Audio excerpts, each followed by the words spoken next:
Үзэгч та бүхний орой алга алтхай сайхан амарцгааж байна уу? Би сэтгүүлч Бадарчин Жаргал ба. За өнөөдөр үзэгч та бүхэнд уулзуулж студид ярилцахад Улсын их хурлын гишүүн Мэгд Доржийг Батчимгийг урьсан байгаа. Урилгыг хүлээж хүргэсэн таныг баярлалаа. За баярлалаа. Үзэгчдээ бас орон мэнд хүргье. Юутай ч санаачлан өргөн барьсан хуулийн төслөөр батлуулсан та бас нэг ажлын ард гарчихсан байгаа гэж бодож байна. Ер нь Монгол хэлний тухай хуулийн гол үзэл баримтлал нь юу байсан бэ? Та товчхон хэлэхгүй юу? За тий, би хувьдаа одоо удахгүй хэдхэн хоногийн дараа монголчуудын тийм ээ Монгол түмний их баярд цагаан сар болох гэж байна. Тэгээд цагаан сарын өмнө Монгол хэлний хууль батлагдсанд хувийнхээ хувьд бол их бэлгшээж байгаа. Тэгээд бүр 2010 онд үндэсний аюулгүй байдлын үзэл баримтлалыг улсын их хурлаар хэлэлцэж баталсан. Тэр үед одоо энэ баримт бичгийг боловсруулахаар ажиллаж байх үедээ соёл иргэншлийн аюулгүй байдалтай холбоотой асуудлаар тийм ээ Монгол хэлний хууль зайлшгүй одоо хийх шаардлага бий болчихжээ гэдгийг тухайн үед харж ирсэн. Тэгээ бас олон жил бодсон ажиллаа өнөөдөр бас ажил хэрэг болгосондоо бол их баяртай байна. За хамгийн гол асуудал бол Монгол хэлний хуулиар зэгслэгдэх гэж байгаа гол одоо том зохицуулалт бол Монгол хэлний одоо нэгдмэл байдал бол цаашдаа одоо их хадгалагдана, хэлний засаглал бий болно гэж би бол өөрөө хэлээд байгаа. Тэр нь юу гэсэн үг гэхээр за хамгийн нэгдүгээрт өнөөдөр бол бид нар замын хөдөлгөөний нэг дүрмтэй мөртлөө Монгол хэлний дүрм маань нэг биш болсон. Хин баталдаг, хин одоо батламжлахаар Монгол орон даяар хэний хийсэн дүрм нэгдмэл болох энэ зохицуулалт байхгүй учраас одоо Эрдэнэт өөр өөрийнхөө дүрм гаргаад толь бичих гаргаад ингээд ирвэхэ гэж бичвүү, ирвэхий гэж бичвүү те их шиг гээхүү гээхгүй гэдэг маргаан одоо хин нэгэн тайлбар өгөх хэрэгтэй итгээд байхгүй одоо. Тэгээ энэ бол зэгслэгдэнэ. Их том асуудал бол өнөөдөр монголчууд орчин үеийн шинжлэх ухааны мэдлэг гаднаас орж ирж байгаа маш олон тооны нэр томьёог нэг мөр орчуулж чадхаа болцсон. Энээс болоод жишээлбэл одоо улс төр судлалын шинжлэх ухаан, хуулийн шинжлэх ухааны үг хэллэгийг Эрдэнэтэд судлаачд хүмүүс өөрөөрийнхөө орчуулчихж байгаа. Тэгээ өнөөдөр англи хэл дээр уншаад их тодорхой ойлгож байгаа жишээлбэл би өөрийнхөө мэрэгжлийн ном тийм ээ улс төр аюулгүй байдлын чиглэлийн номуудыг монгол дээр уншихаар нэг уран зохиолч юм шиг ерөөсөө нэг мэрэгжлийн шинжлэх ухаанаараа буухаа болчиход байгаа байхгүй. Энэ бусад салбарт яг адилхан эдийн засаг. Өнөөдөр би одоо усны мэрэгжлийн хүмүүстэй уулзлаа та байгаль орчин. Тэдэнд яг адилхан юм ярьж байна. Усны чиглэлийн нэр томьёо манад одоо 10 янзаар орчуулагдаж байна. Ингээд энэ мэдлэг монгол хэлэн дээр зэгцэрч буухаа болчлоо гэж.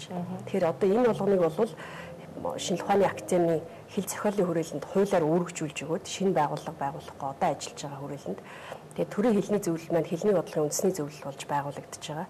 Төрийн хэлний зөвлөл тэр одоо судалгааны байгууллагын салбарын эрдэмтдтэй салбарын мэрэгжлийн хүмүүстэй хамтраад орчуулсан нэр томьёо, боловсруулсан дүрм, тойл бичиг энэ болгоныг одоо хэлний зөвлөлөнд батламжлаад тамга дарахаар Монгол орон даяар ингээд хэлний нэгдмэл системтэй нэг кодтой ингээд нэг монгол хэлтэй болох ийм том эхлэл энэгээр тавигдж байгаа гэдгийг бас хэлмээр байна. Цаашдаа бол бидний одоо нэг олон бодлын арилна, нэр томьёогоо нэг мөр ойлгодог, мэдлэгийн систем маань зэгцэрч ирэх ийм л боломж нэгдэж байна. Телевизээ бид нар ч гэсэн олон үзэгчтэй бас чичлүүлэхгүйгээр бас ажиллах их боломжтой болж байна. Яагаад гэвэл бид нар ч бас тэр олон хууль дүрм дунд төөрдөж энийг зөв ингэж бичвэл зүү тэгэж бичвэл зүү гэдэг хоорондоо маргалцаар нэг юм гаргачтай тэр нь буруу байдаг олонний төшөөмжлийг авдаг.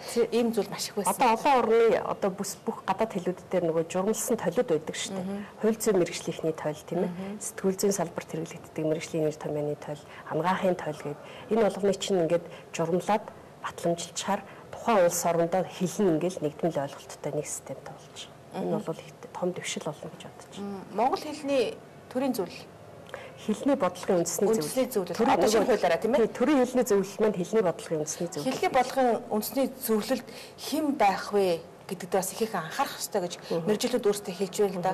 Үнэхээр чим дуртай нэг нь энэ дөрвөн гэвлэгчийг хасах хэрэгтэй байх хэрэгтэй гэдэг ийм тийм ээ өөрийнхөө одоо хүслээр л одоо ингээд өөрчлөх гэдэг ийм үед тэр бодлогын зөвлөл өөрөө хэл хамгаалагч байх хэрэгтэй гэдэг зүйл ярьж байсан. Өнөөдөр бол яагаад төрийн албан ёсны хэлний хууль гэдгийг монгол хэлний хууль гэж одоо өөрчилж байгаа гэхээр хэл бол зөвхөн төрийн хэл биш байхгүй. Энэ бол ард түмний хэл учраас бид монгол хэл гэдгээр явах нь зөвөө гэж үзэж байгаа. Тэгээд төрийн хэлний зөвлөл гэдгийг хэлний бодлогын зөвлөлөө гэж ингэж болгож байгаа. За тэгээд өмнөх хуулиар бол өнөөдрийн одоо хууль хэрэгжиж эхлэегүй ш 7 сарын 1-ээс хэрэгжиж байна. Өнөөдөр бол төрийн хэлний зөвлөл гэж байгаа.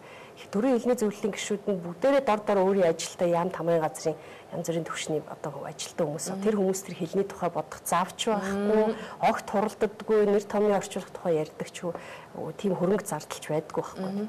Тийм учраас цаашдаа бол энэ ажлыг хэн хийх юм бэхээр тэр төрийн одоо хэлний зөвлөлийн 9 хүн хийх юм биш. Энэ ажлыг шинжлэх ухааны академи одоо цалингаа аваад бүтцээр ажиллаж байгаа тэр хэл шинжилгээ хүрээлэн, хэл зохиолын хүрээлэн том шинжлэх ухааны академийн байгууллага хийх юм энэ ажлыг. Тэгээд энийг нь одоо хийгээд гаргаад ирсэн нь хэлний зөвлөлийнхэн хэлний мэрэгжлийн эрдэмтэд, дутуу зохиолын эрдэмтэд одоо хэл мэдээллийн салбарын хүмүүс тийм ээ нийгмийн төлөөлөл өөрөлдөл хэлний одоо төвшөнд бодлого боловсруулах, үнэлгээ өгөх бас тодорхой хэмжээний тийм мэдлэгтэй, туршлагатай тэр салбарын хүмүүс нь оролцсон байнгын хэлний зөвлөл байна. Тэр хүмүүс бол энд батламжилснараа ингээд одоо тэрний томьёоны орчуул бол эрдэмтдийн хийсэн ажил батлагдаад явна л гэсэн үг. Хуулийн хэлцүүлэг явуулж чадсан ч олон одоо мэдээлүүд байсан. Тэр үнэхээр төөрөгдлөө. Одоо хууль хэвшгэл 7 сарын 1-ээс болоод тэгэхээр бид нар бүгдээрээ л Монгол хуучин монгол бичгээр бичих ёстой юм шиг.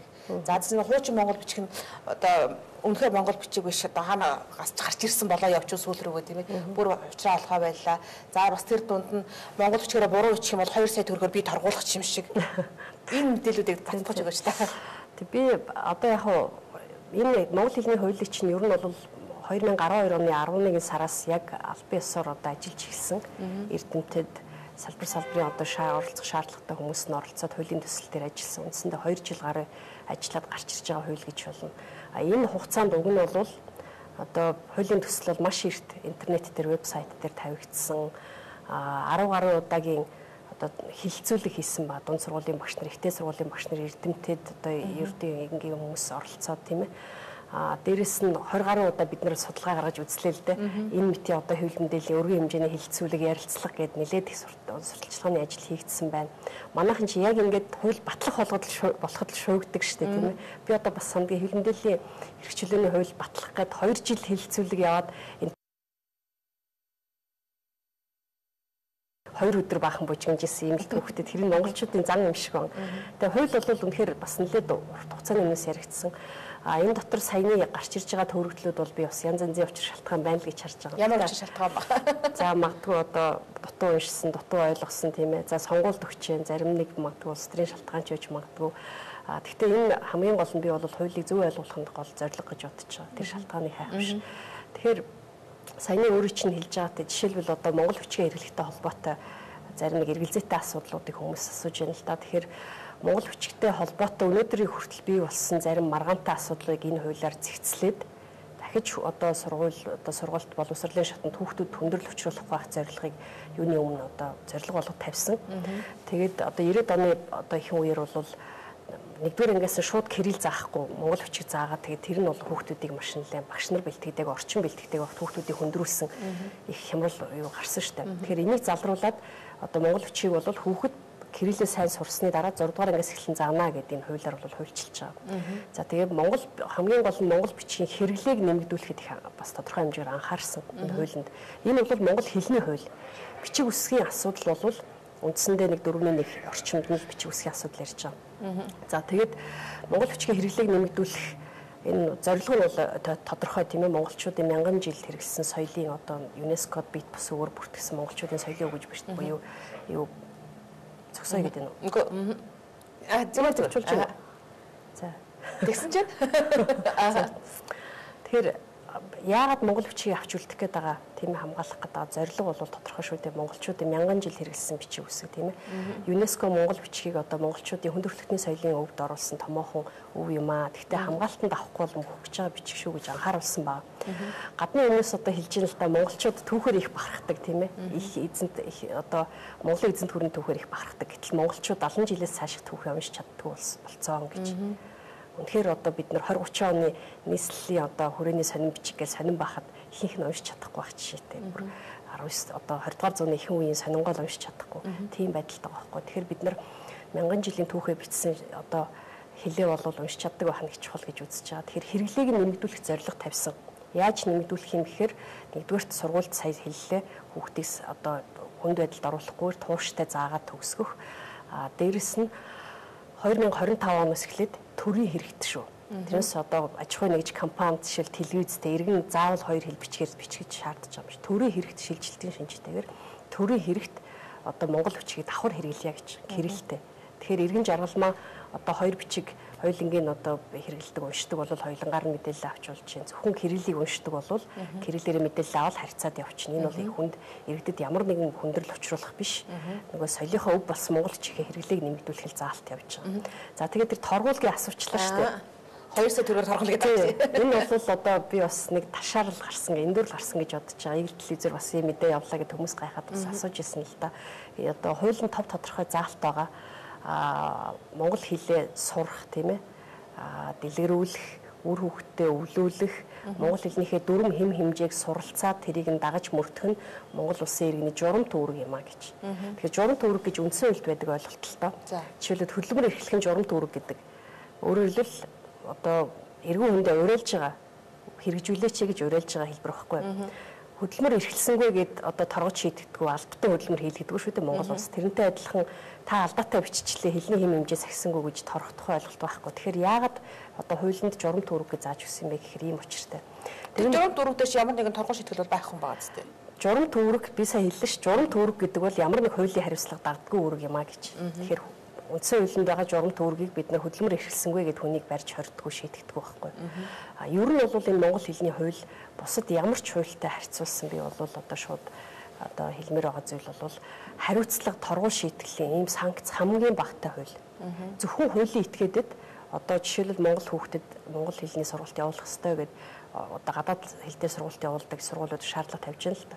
Хэрвээ монгол хэл заахгүй бол торгуулийн арга хэмжээ авна гэсэн залт байгаа. Их мэдчлэн ингээ 3-4 зүйл дээр хариуцлага арга хэмжээ байгаа. Тэгээ энэ нь бол хөдөлмөрийн хөлсний одоо доод хэмжээ буюу 192 мянган төгрөгийг 10-аас 15 дахин гэдэг чинь одоо 2-оос 3 сая төгрөгөөр хуулийн этгээдийг торгох. Ерөөсөө ийм л ганц хариуцлага байгаа. Өөрөөр монгол хэлээ заал гэж ийм хариуцлага тавьж байгаа болохоос биш.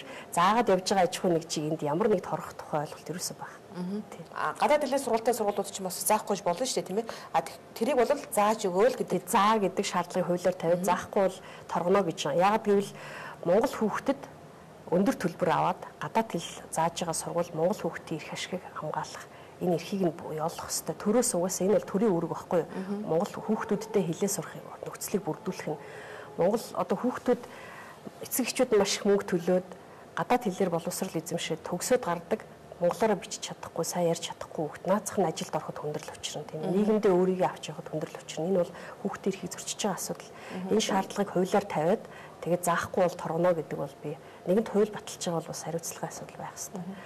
Тэр замбраагүй торгуул бол байхгүй энэ хууль бол хамгийн бага торгуултай. Бусад ямар ч хуулиас ингэж хэлдэг. Гадаад хэлний тэр сургалтын асуудал дээр ч гэсэн ямар нэгэн одоо хориг сад байхгүй үстэй. Бас нэг тийм мэдээлэл явуулсан санаад байна. Тий, одоо энэ хууль бол ерөөсөө монгол хэлний хууль.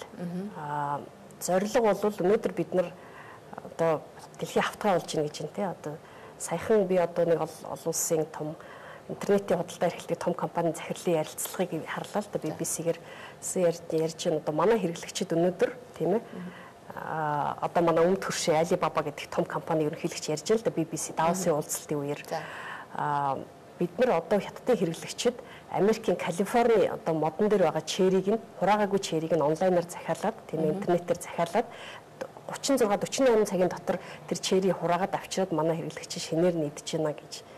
Тэгэхээр өнөөдөр бид нар ийм дэлхийд амьдарч байгаа байхгүй юу? Монголчууд ч гэсэн өнөөдөр интернетээр бараа захиалал Америкаас гадны орнодоос авдаг болсон. Энэ бол цаашдаа улам юм болно. Өөрөөр хэлбэл бид нар англи хэлний, компьютерийн, латин үсгийн давалгаанд л орж байгаа л дэлхийд даяараа. Тэгэхээр өнөөдөр Европын, Азийн маш олон орн хэлний хуультай болж байна. Хэлний хуулийн зорилго нь даяаршлыг эсэргүүцэх, гадаад хэлийг эсэргүүцэхтэй биш. Нөгөө өөрийнхөө хэлийг яаж одоо хадгалж үлдэх вэ гэдэгт чиглэсэн юм. Гадаад хэлний сургалт явуулдаг сургуулиуд хөндөхгүй сургалтаа явуулдагаараа явуулна. Энд харин монгол хэлний заа гэдэг шаардлага тавьж байгаа. Дэлхийн ихэнх оронд нөгөө албан сургалт, албан ёсны сургалт шүү дээ. Төрөөс үн төлбөргөө олгодог одоо ерөнхий боловсролын сургалтыг төрөөс үн төлбөргүй ихэнх оронд олгож байгаа. Тэр сургалтаа бол хүүхдэд албан ёсны сургалтаа хүүхдэд гадаад хэлийг 10 нас орчмоос нь заадаг дундаж жишг байна. Төрөл хэлээ хүүхэд сайн эзэмшчих те. Тэгээд дараа нь сурсан гадаад хэл бол системтэй тогтдог, сайн тогтдог. Төрөл хэлнийх нь мэдлэг бас их сайн уламжлагддаг. Тэгэхгүй бол 10 настай гэдэг чинь жоохон шүү дээ тийм ээ. Одоо бид нэр 7-8 настай хүүхдэд зэрэг хэл заагаад эхлэхээр хүндрэлийг гардгийг харчлаа. Тэгэхээр бид нар одоо 90 оноос өмнө бид бол 8 настай сургуульд ороод 3 жил одоо бага ангидаа зөвхөн монгол хэлээр хичээлээ заалгаад монгол хэлний хичээл үзээд 11 настайгаас 4-р ангиас гадаад хэл үздэг байсан. Одоо ч гэсэн Монгол улсын боловсролын бодлогоор яг л ингээл явж байгаа. 5-р ангиас одоо гадаад хэл үзэж эхэлж байгаа. 1-4-р ангид бол монгол хэл зөвхөн үзэж байгаа шүү дээ. Энэ бол шин зүйл биш л дээ. Хуулинд шинээр ороод ирсэн биш. Манай хүмүүс одоо анзаардгүй байсан уу тийм ээ. Бас энэ дээр ухалт гарч ийнө гэж хараад байгаа шиг байна. Энэ бол Монголд ерөөсөө хэдэн 10 жилийн турш яваад ирсэн л тогтолцоо байхгүй. Албан сургалтаараа эцэг эхчүүд хэрвээ хүүхдүүддээ сонгон суралцахаар тийм ээ өөр цэцэрлэгийн яслаар янз бүрийн хэлбэрээр гадаад хэл заая гэвэл тэрийг хориглохгүй тэр нь бол чөлөөтэй нээлттэй байгаа шүү дээ. Төрөөс ямар нэг хориглосон бодлого байхгүй. Үнэхээр одоо дэлхийн даяарч байгаа нь эрэг сайн талтай боловч тэр улс үндэстний хадгалж үлдэх тал дээр илүүтэй их бодлого шинжтэй зүйл хийх заашгүй шаардлага байгаа. Монгол хэл дээр зөвхөн өнөөдөр 3 саянаас гадна дэлхий дээр байгаа одоо нэг 6-7 хүрэхгүй сая хүмүүс ярьж байгаа бид үнэхээр хамгаалт хийх ёстой. Энэ монгол хэлний тухай хуулиараа бид энэ хамгаалтыг хэлэн дээрээ хийж чадсан уу? Би бол ер нь бас хийж чадсан гэж бодож байгаа. Сая хэлсэн би тэр нөгөө хэлний актем гэж их олон оронд байдаг. Тэр хэлнийхээ судалгаа шинжилгээд өрөм нэр томьёог одоо орчуулж яадаг ийм байгууллагыг бол хуулиар одоо бий болгочлоо гэсэн үг. Одоо байгаа шинжилгээний хүрээлэндээ ийм үүргийг хуулиар оноочж байгаа. Тэгэхээр цаашдаа бол энэ нөгөө хэлний нэгдмэл байдал хэлээ хөгжүүлэх хамгаалах дүрмээ зохицуулах тойл бичгээ зэгцэлтэй холбоотой ажлууд бол ингээ хийгдээд явна. Монгол хэл бол мэдээж хууль батлагдаад өргөс авсан юм шиг маргааш нь сайхан болохгүй тийм ээ. 5-10 жил цаашдаа бол би бол ингээ зэгцрэх голдролд орлоо гэж бодож байна. Монгол бичиг маань бас бид нар хэрэглээг нэмэгдүүлэх залтыг оруулж чадлаа. Монгол хүүхдүүдэд бид нар багасаа бас тийм ээ олон улс гадаад хэлний сургууль сурч байгаа хүүхдүүд нь 1-р ангиасаа монгол хэлээ үзэх баталгааг нь олгож байна. Ер нь бол Монгол улсын хэмжээнд албан сургалтаараа бол хүүхэд их буюу бага насндаа хэлний сайн мэдлэгтэй болох ямар нэгэн төөрөгдөлгүйгээр сайн мэдлэг одоо хэл эзэмших боломжийг нээчлээ. Цаашдаа улс орны эдийн засаг сайн байгаад одоо бага ангийн гадаад хэлний багш гэж одоо байхгүй шүү дээ. Тийм боловсон хүчин. Эдийн засаг сайжраад ингээд боловсон хүчний одоо бэлтгэж одоо чадвал бас монгол хэлийг зааж явахад нь хүүхдүүд бас гадаад хэлний мэдлэгийг сайжруулах боломж бол нээлттэй байгаа. Ямар нэгэн хориг саад бол байхгүй байгаа гэдэг юм. За баярлалаа. Юу тааш та бас өөрийнхөө санаачилсан хуулийг батлуулаад бас нэг ажлын ард гарчихсан байна. Одоо бидэнд бас эдийн засгийн асуудлаа шийдвэрлэх бас том олон асуудлууд тулгараад байна л да. Яг энэ асуудлыг шийдэх гэхээр парламентд суугаа нөхдүүд маань өөр хоорондоо улс төр хийгээд асуудлаа урагшлуулахгүй байх ийм байдал маш их ажиглагдаад байна л да. Та энэ тал дээр бас хувь гишүүний хувьд юу ямар байр суурь баримталж байна вэ? Яагаад энэ ажлыг урагшлуулахгүй байна? Ерөнхийдөө одоо манад урагшлахгүй байгаагийн их том шалтгаан бол би ер нь Монголын төр эдийн засгийн үйл ажиллагаанд бас хэтэрхий хавтгаарч утгалдаж ирсэн тийм ээ. Төр ашигын үйл ажиллагаа, аж ахуйн үйл ажиллагаанд маш их оролцож ирсэн. Ингэснээр төрийн албанд бүхэлдээ эдийн засгийн сонирхол маш их шуурвалсан тийм ээ. Улс төрд эдийн засгийн сонирхол маш их шуурвалсантай би холбоотой гэж боддог. Ерөнхийдөө одоо эдийн засгийн тогтцсон, хуулийн дагуу одоо төрийн үйл ажиллагааны явж идэг цэцэрсэн улс орнуудад бол их том зарчим байдаг л та. Нийтлэг тэр нь юу юм гэхэлэр төрийн алба, улс төр бизнес гурав бол өөрийн зарчимтай заагтай явдаг. Төрийн алба бол яг л одоо эдийн засгийн баталгаагаар хангагдаад хуулийн хувьд одоо дуртай үед нь халаас сэлгээ хийхгүй байх баталгааг төрийн алба хаагчид олгоод ингээд зөвхөн төрийн ажлаа хий хуулийг биелүүл ард түмний өргөжлөлт үйлчлээ гэдэг даалгавар төрийн алба хаагчдад өгдөг. Улс төрчдөд та бизнесийн хүн байсан байж болно. Гэхдээ нэгэнт өнөөдөр ард түмний төлөөлөл болоо сонгогдсон болвол нийтийн эрх ашигт үйлчлээ. Эдийн засгийн сонирхлоо одоо сонирхлын зөрчилтэй байж болохгүй гэдэг шаардлагыг тавьдаг. Бизнесийнх нь хувийн сектор нь бизнес хийгээд явдаг. Энэ зарчим манад холилдчиход байгаас болоод өнөөдөр улс төрд ярьж байгаа одоо аливаа бизнесийн төсөл хөрөнгө оруулалтын асуудал бол одоо хувийн сонирхлоо яриад байгаа юм уу? Улс төрийнхээ одоо сурталчилгаа хийгээд байгаа юм уу? Эсвэл одоо олон нийтийн тусын тулд одоо нийт улс орноо хөгжүүлэх хууль гаргах гэдэг нь ерөөсөй ойлгохдохгүй болчихлоо шүү дээ. Тийм учраас би бол харамсалтай нь энийг бол өнөөдөр бид яриад маргааш засахад хэцүү бид маш бас тодорхой хугацааны хүчин зүтгэлээр одоо саяны зарчмуудыг бий болгож чадна. Өнөөдөр 2015 оны 1-р сарын 2-р сарын 13-ны өдөр сонгуул болох жилийн хугацаа, бараг жил гаруй хугацаа байна. Гэтэл өнөөдөр парламентаар сууж байгаа хүмүүс үнэхээр улс төр хийгээл шоугаа хийгээл тийм ээ одоо сонгуулийнхаа сурчлагыг эхэлчихсэн байдалтай юм байгаад байгаа. Эргээд ард түмэн маш их хортой л доо. Гэтэл өгдөг чинь 5-7 төсөг урагшлуулах ёстой юу гэдэг асуудлыг асуучаад урагшлуулъя гэсэн. Гэтэл нөгөөдөл нь эргээд нураагч, унгаагч, буснуулагч гэл нэгнийхээ дуудаал ингээл нэгнийхээ тооцоо судалгааг үгүйсэх гэдэг байгаа нь арай л увайгүй харагдаад байгаа юм л да. Би одоо юу гэж боддгоо гэхээр ер нь аливаа улс оронд бол гүйцэтгэх засаглал, засгийн газар бол хамгийн одоо улс орны аюулгүй байдал, хөгжил дэвшлийн хамгийн чухал одоо ачааг үүрч явдаг байгууллага шүү дээ. парламент аль ч оронд байдаг одоо парламент их хурал гэдэг бол ерөнхий бодлогыг баталж өгөөд олон түмний санаа бодол шингэсэн бодлого хуулийг баталж өгөөд тэрэнд нь хяналт тавиад явж байгаа чиг үүрэгтэй. Тэр өнөөдөр бол их хурал хэтэрхий их асуудал тутгалдаж байна гэж би бодож байгаа. Гүйцэтгэх бусад орны засгийн газар юу шийдээд явчих асуудлыг манайх бүгдийн их хурал дээр татаж авчирч хэлэлцэж байна. Тэр битгэл засгийн газар өөрөө их хурлын барьцааны байгууллага болсон байна гэд би бол нэг байнга хэлж байгаа. Парламентын засаглалтай орнуудад бол ерөнхий сайд нь өөрөө сайднараа томилоод тийм ээ сайднараа өөрөө томилсон учраас өөрөө шаардлага тавиад болохгүй бол чамайг огцруулна шүү гэдэг хатуу хариуцлагыг сайднартаа өөрөө тавиад ингээд их хурлын баталж өгсөн хуулийн хүрээнд том бодлогын хүрээнд тэрийг хэрэгжүүлэх ажлыг засгийн газар өгдөг. Засгийн газар нөгөөд ерөнхий сайд нь одоо командлагч болоод ингээд толгойлоод ажилладаг. Өнөөдөр манай одоо санал асуулгаар ерөнхийлөгчийн засаглалтай болъё гэж хүмүүс хэлээд байгаа чинь цаад утгаараа бол ийм одоо хүчтэй гүйцэтгэх засаглалыг одоо хүмүүс илэрхийлээд байна гэдгийг л харуулдаг байгаа. Тэгэхээр би хувьдаа бол Монгол улсад бол парламентын засаглал илүү зохино гэж боддог. Аюулгүй байдлын геополитикийн талаас харахад. Тэгэхээр парламентын засаглал гэдэг чинь ялгаагүй ерөнхий сайдын засаглал байхгүй юу? Уг нь бол ерөнхий сайдын засаглал. Өнөөдөр бид нар Японыг хар тийм ээ. Парламентын засаглалтай Японы ерөнхий сайд л одоо эдийн засгийн улс орноо удирдах байна. Германд Германы ерөнхий сайд, Англид Английн ерөнхий сайд гэдэг. Тэгвэл тэр бол дур зоргоороо авирлах биш. Их хурлынхаа парламентынхаа баталсан хууль дүрм журм том бодлогын хүрээнд удирдах байгаа. Тэгээд сайн ажиллаж ивэл тэр хүнийг өвлрүүлээд одоо маш удаан доктортой ажилуулдаг. Тэр хүний одоо хүч нөөц потенциалыг улс орон ард түмэд одоо ашиглаж ш тийм ээ. Муу ажиллаад авис холчиж болдог. Үүгээрээ ерөнхийлөгчийн засаглалтай харьцуулахад илүү уян хатан тогтолцоо байхгүй. Тэгэхээр бид нар өнөөдөр гүйцэтгэх засаглалынхаа тэргуунд эрх мэдлийн өгөх цаг болсон. Засгийн газартаа шийдэх асуудлаа шийдээд урагшаа явах энэ нөөц бололцоог нь олох цаг болсон. Тэгэхгүй бол өнөөдөр 76 хүнийг карманд байгаа засгийн газар юу ч шийдэж чадахгүй байна. Чамайг огцруулна шүү, чамайг унаашуул гэдэг. Одоо 5-7 асуудал ийм асуудал болж хөрөх вэ гэж би үнэхээр санаа зовж байна л та. Тэгэхээр их хурлын баталсан тогтоолууд байгаа, зарчим шийдвэрүүд нь байгаа. Энэ хүрээнд засгийн газар ажиллаа шийдээд явдаг бол маш олон асуудал урагшаа явна. Их хурл дээр популизм хийхгүйгээр. Үндсэндээ би энэгээр юу хэлэх гэж байна вэ гэхээр Монгол улс үндсэн хуульд өөрчлөлт оруулах цаг болцсон.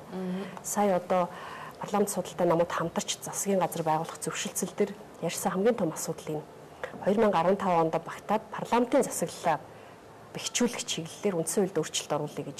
Энэний амин сүнс нь бол би үндсэн хуульд байгаа тэр одоо 25-ын 6-гийн 1 заалт байгаа. Тэр заалтаар ерөнхий сайд болон сайд нарыг их хуралд одоо томилно гэдэг. Тэр сайд нарыг томилно гэдэг заалтыг авчихад ерөнхий сайд өөрөө сайдаа томилох боломжийг олгоход шал өөрөөр явчихсан засаглал. Ерөнхий сайд хамаагүй хүчтэй болно. Кабинет өөрөө нэг кабинетийн зарчмаар ажиллаж эхлэн засгийн газар. Тэгэхээр энэ өөрчлөлтүүдийг бид хийхгүй бол энэ өөрөө өнөөдрийн энэ хямрал чинь тогтолцооны шинжтэй, суур шинжтэй хямрал үргэлжлэл ах юм байна л гэж харж байна. Энэ тогтолцооны хямралаас гадна хувь хүний тэр төрийн хүн байх, зөв хүн байхдаг чанар бас алдагдаад байна гэж би хараад байна л да. Яагаад ч юм үнэхээр тэр 92-ын анхны ардчилсан парламентын үед одоо хүмүүсийн парламент судалтай одоо гишүүдийн парламентчдын хэлж ярьж байгаа үг нь бол үнэхээр яг их орнооч гэдэг юм уу нэг тийм даацтай тулгатай тийм ээ нэг стадийн төрийн хүнийд нэг зангарах байдаг байсан баг. Одоо эмэгтэй гишүүдийн хувьд ч тэр одоо миний мэдхийн тэр алтан гэрэл Гандич гэдэг юм уу тэр хүмүүс үнэхээр яг их орныхоо төлөө өөрийгөө орхиод л ажиллаад авах шиг харагдаад байдаг байсан. Одоо ингээд харахаар яг үнэхээр парламент судалж байгаа хүмүүсийн тэр дунд хүмүүс дунд аль нэг нам гэсч би хэлмээр байна. Бүгдээр л адилхан байна. Тэр төрийн хүн гэдэг юм мартчихад байгаа шиг. Магадгүй жаргалмал тэр дунд гүгээд байгаа юм шиг тийм байдал үзэгдээд байна л да. Энэ тал дээр та юу ямар бодолтой байдаг вэ? Энэ ч гэсэн эргээд тэр төр засгийн тэр юмд нөлөөлөд байна. Би бол хоёр зүйлийг боддог. Тэгэхээр төрийн хүн гэж байгаа энэ үгний чинь цаад одоо гол одоо амин сүнс нь хүн байхгүй. Төрийн гэдэг бол тодтгол. Тэгэхээр хүн эхлээд ямар ч юм хүн байх хэвээр. Хүн чанар гэдэг зүйл бол бүх төвшөнд маш чухал. Би одоо бас хүмүүст ярих дуртай байдаг нэг зүйл бол нэг тийм нэлээд буддийн философор тийм ээ гүнзгий одоо оюун ухаанаа цэмгэлсэн их ухаантай үнтэй ярилцчихсан л да. Тэгээд надад хэлжсэн юм. Үнэхээр олны тусын тулд буян хийж байгаа лам хүн чин сэтгэлээсээ төрд ажиллаж байгаа төрийн хүн хоёр бол яг адилхан буян хураадаг юм аа. Хийж байгаа үйлийнх нь мөн чанар нэг юм аа гэж тийм ээ. Энэ дотор чинь цаана дахиад нэг хүн байх хүн сэтгэлээсээ асуудалтай хийж байгаа асуудалтай улс орныхаа асуудалд олон нийтийн асуудал сэтгэлээсээ хандахыг хэлээд байгаа. Тэгэхээр би бол хүн байх гэдэг бол өнөөдөр Монголын нийгмийн бүх төвшөнд зөвхөн улс төрийн хүрээнд биш. Өнөөдөр нийгэмд ч бас гарч байгаа олон асуудлууд эмзэглэл зүйл шүү гэж. За хоёрдугаарт нь бол үнэхээр өөрийн чинь хэлж байгаа ёс зүйн асуудал. Ялангуяа одоо олон түмний нүдэн дээр аашилж аягуулж ажиллаж байгаа хүмүүсийн одоо улс төрчдийн тийм ээ төрийн өндөр албан тушаалд ажиллаж байгаа хүмүүсийн ёс зүй бол маш өндөр байх ёстой л гэж боддог. Тэгэхгүй бол тэр хүмүүс алдаа гаргах, тэр хүмүүс буруу өөр одоо ёс зүйг аашлахын хэрээр нийгэмдээ ингэ муу үр дагавартай тийм ээ. Монгол улсын нэр хүндэд гадааддаа бас их одоо муу нэр хүндтэй бүх юмны доднуудад ил ажиллаж байгаа юм шүү дээ. Тийм учраас би бол өөрөө чинь одоо хэлж байгаатаа санал нэг байна. Ер нь бол гэхдээ монголчууд бид гэж би хэлмээр байна. Ганц одоо зөвхөн улс төрийн үеийнх юм биш. Бас нэг өөрөөсөө дор бүрний дүгнэлт хийх цаг болчихжээ. Одоо залуу хүн гэхгүй, ахмад хүн гэхгүй, тэ эрэгтэй эмэгтэй гэхгүй, улс төрч гэхгүй, жирийн иргэн гэхгүй. Ер нь бол одоо Монголын нийгэм, монголчууд бидний ерөөсөө нийтээрээ нэг ёс зүйн асуудлаа харах цаг болчихжээ л гэж би заримдаа бодож явдаг. За баярлалаа хүмүүст. Өнөөдрийг миний зочин Улсын хурлын гишүүн Мэгдэд Оржийн Бат чимээг байлаа. За Монгол хэлний тухай хууль баталсан үнэтэй холбогдол мэд Монгол хэлийг хамгаалах тэр боломжоо хэрнэлийг хангаж чадваа. Иргэд ямар оролцоотой байх ёстой юм бэ гэдэг асуултаар ярилцлаа. За мөн төрийн хүн, за ер нь Монгол хүн нэрээ хичээх ёстой. За нэр хичээнэ гэдэг маань цаашдаа ямар одоо тийм ээ одоо агуулгыг бий болгож байдгийг, ямар үрийг тарьж байдаг юм бэ гэдэг талаар үзэж та бүхэнд бас гишүүний үзэл бодлыг сонсголоо. Ингээд урилга клубч хүрэлцээсэн танд их баярлалаа. Тэгээд та бас сар шиндээ сайхан шинлээрээ эх 7 хоногт чи бид нар чи бас хаврын тэргуун сартаагаа золгох гэж шүү дээ тийм ээ. За баярлалаа. За сайхан шинлээрээ. Анхаарч үзсэн үзэгч та бүхэндээ баярлалаа.